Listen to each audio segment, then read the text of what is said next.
Good morning दोस्तों। आज लाए हैं नई क्लास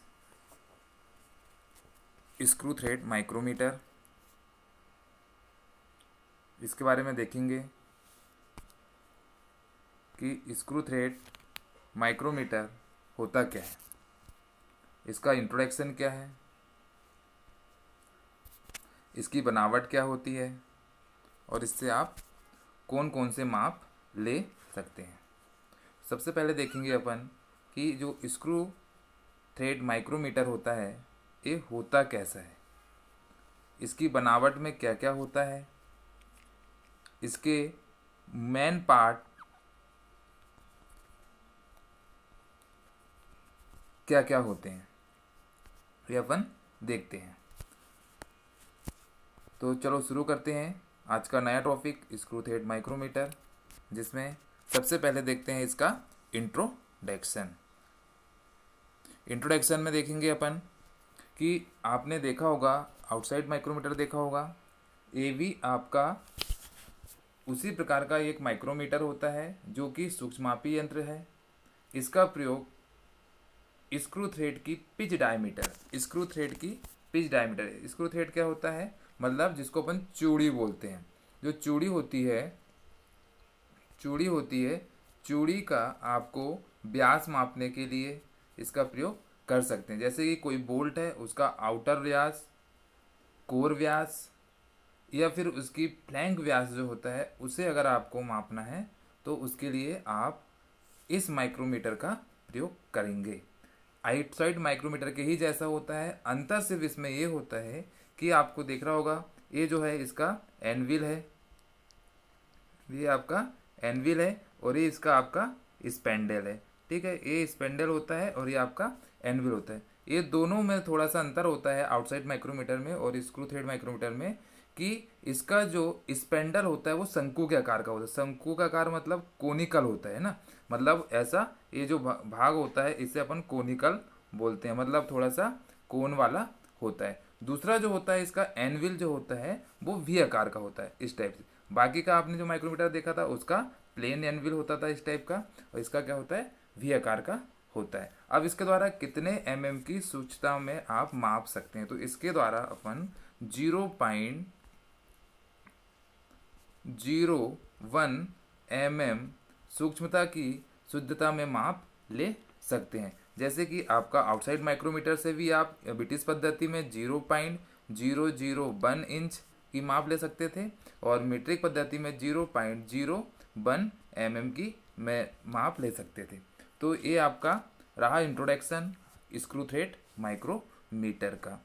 ठीक है, तो आपको पता तो चल गया होगा कि इसका प्रयोग अपन को कहाँ पे करना है। इसका जो प्रयोग है आपको किसी भी स्क्रू नट हो या सॉरी बोल्ट हो या फिर कोई स्क्रू हो उसका बाहरी व्यास, बाहरी व्यास मैं आपको बता देता हूँ कि जैसे कि इसका कोई भी थ्रेड है,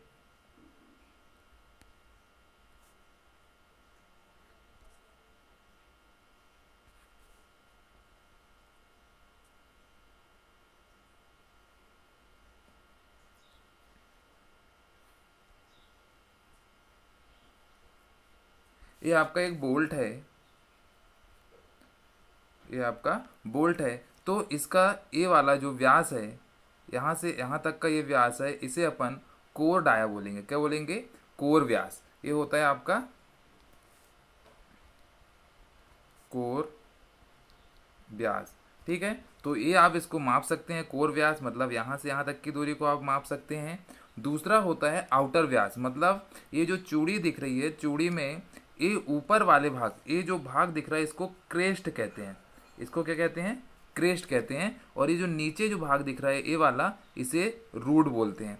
तो आपको जो रूट वाला हिस्सा होता है, रूट से रूट की जो व्यास मापेंगे इसे अपन कोर डाया बोलेंगे। और जो क्रेस्ट क्रेस्ट जो व्यास होगा इसे अपन आउटर व्यास बोलेंगे, मतलब बाहरी डाया बोलेंगे। ठीक है, इसके बाद इससे एक माप और ले सकते हैं जिसे फ्लैंक की माप कहते हैं। तो ये जो आप देख रहे हैं ये आपका रूट से क्रेस्ट को मिलाने वाली एक तिरछी रेखा दिख रही है, ये इसे अपन फ्लैंक बोलते हैं। ये कौन सी भुजा होती है आपकी स्क्रू थ्रेड की, फ्लैंक होती है। तो इसे भी आप इसका डाया चेक कर सकते हैं। मतलब इनसे आप यहाँ की इसका जो डाया है वो चेक कर सकते हो। तो आपका जो इंट्रोडक्शन था कि जो आपका माइक्रोमीटर है वो आपका आउटसाइड माइक्रोमीटर के ही जैसा होता है। अंतर सिर्फ इतना होता है कि इसका एनविल जो होता है, एनविल जो होता है वो कैसा होता है, भी आकार का होता है, ठीक है, इस टाइप का। और इसका जो स्पेंडल होता है वो कैसा होता है, कोनिकल आकार का होता है। बस इतना ही अंतर होता है। इसके द्वारा आप कोई भी स्क्रू थ्रेड के क्या कर सकते हैं, कोर डाया, आउटर डाया और फ्लैंक डाया को माप सकते हैं। अब इसके बाद देखते हैं कि इसकी बनावट क्या होती है। इसकी बनावट में जो होता है, इसकी बनावट में भी आउटसाइड माइक्रोमीटर के जैसा ही होता है। अंतर सिर्फ इसमें इतना होता है कि इसके स्पेंडल का जो सिरा होता है, आपने देखा होगा स्पेंडल कैसा होता है, कोनिकल। कोनिकल का जो एंगल होता है वो कितने अंश होता है, 55 अंश के कोण में शंकु जैसा बना होता है। कितने, 55 में ये शंकु जैसा बना होता है। और इसका जो एनविल है, एनविल भी 55 के कोण में वी ग्रुप में बना होता है। ये लिखा हुआ है कि 55 के कोण में वी ग्रुप में बना होता है। इसके अतिरिक्त ऐसे स्क्रू थ्रेड माइक्रोमीटर भी आते हैं जिनका स्पेंडल 60 अंश के कोण में शंकु जैसा होता है। तो ये जिस टाइप की थ्रेड आपको चेक करनी होती है उसी प्रकार से इसका जो कोण होता है वो आता है। जैसे आपको BA, BSW, VSP इत्यादि थ्रेड को अगर चेक करना होता है, उनका आपको पता है उनका जो एंगल होता है वो कितना होता है, 55 अंश होता है। तो उसमें आपका जो कोनिकल सिरा बना होता है 55 का बना होता है, वी ग्रुप जो बना होता है वो भी 55 का बना होता है। उसी प्रकार जो आपकी मीट्रिक थ्रेड्स होती है, जो आपकी स्क्वायर थ्रेड्स होती है, उनके हिसाब से स्पेंडल का कोण अलग अलग होता है, जो कि शंकु के आकार में ही होता है। इनकी एनविल की जो होती है, अगर आपका आपका स्पेंडल 60 अंश के कोण में बना हुआ है तो आपका एनविल भी 60 अंश के कोण में वी ग्रुप बना होगा। अब इसमें आपको देखना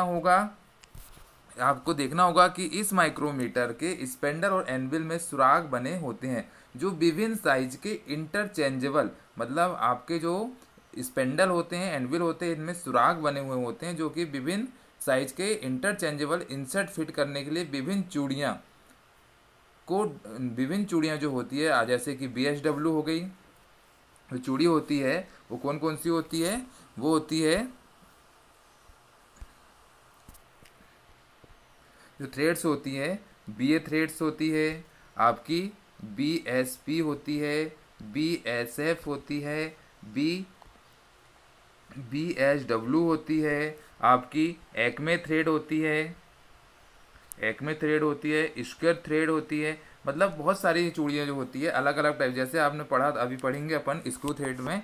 तो स्क्रू थ्रेड में जो विभिन्न प्रकार की चूड़ियाँ होती है उनके एंगल भी अलग होते हैं। BA थ्रेड का 47.5 होता है, VSP, BSF, BSW इनका 55 होता है, ठीक है। आपका स्क्वायर थ्रेड होती है, एक्मे थ्रेड होती है, 29 अंश होता है। तो इस प्रकार के अलग अलग इसके एंगल को चेक कर सकते हैं, आप इनका डाया को चेक कर सकते हैं। अब इसके द्वारा, जैसे मैंने बताया था कि इनके द्वारा आउटसाइड डायमीटर मतलब आउटर डायमीटर भी चेक कर सकते हैं। तो मैंने बताया था कि जो चूड़ियाँ होती है, ये भाग जो होता है, ये चूड़ी, ये जो यहाँ से यहाँ तक का जो क्या कहलाता है, ये क्रेस्ट वाला भाग कहलाता है। कौन सा भाग कहलाता है, क्रेस्ट वाला। तो ये जो व्यास होगा ये आपका आउटर डाया कहलाएगा। उसी प्रकार कोर डाया आपने देखा होगा, आपको बताया था मैंने कि जो कोर डाया होगा,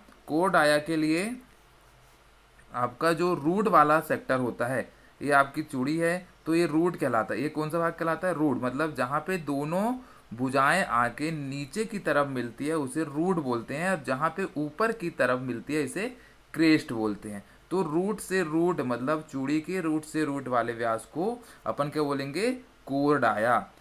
इनफेक्टिव फ्लैंक डायमीटर, मतलब आपको बताया था कि ये जो भुजा है, तिरछी हुई जो एक झुकी हुई भुजा होती है, इसे फ्लैंक बोला जाता है। क्या बोला जाता है, फ्लैंक। तो इसका डायमीटर भी आप इसके माध्यम से चेक कर सकते हैं। अब आता है कि इससे माप कैसे लेते हैं, इससे मेजरमेंट कैसे लेंगे या कैसे निकालेंगे।